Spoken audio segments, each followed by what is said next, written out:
మొక్కుబడి చేస్తావు. చాలా మంది ఏం చేస్తావు, ప్రభువా నాకు ఈ కార్యం జరిగితే నేను నీకు ఇది ఇస్తా, నాకు కార్యం జరిగితే నేను అది చేస్తా, లేకపోతే నా కార్యం జరిగితే నీ సన్నిధి నేను మానను, నీ కార్యం జరిగితే నేను ఇంక ఏదైతే చేస్తానని దేవునికి ఏం చేస్తాం, మొక్కుబడులు చేస్తా ఉంటాం.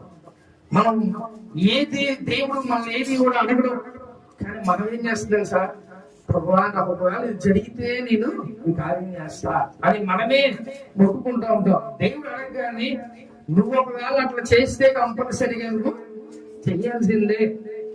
కాబట్టి ఇక్కడ అన్న దేవుని దగ్గర నాకు మొక్కులు నువ్వు వలిస్తే నేను నీ సన్నిధిలో నేను వదిలిపెట్టేస్తా అంటే దాని అర్థం ఏంటి, నీ సేవకు నేను ఇచ్చేస్తానని ఆమె చెప్తుంది. కాబట్టి ఆ ఎప్పుడైతే ఆ మొక్కుబడి మొక్కుకుందో ఏం జరిగిందంటే చూద్దాం ఒకసారి 28వ వచనం.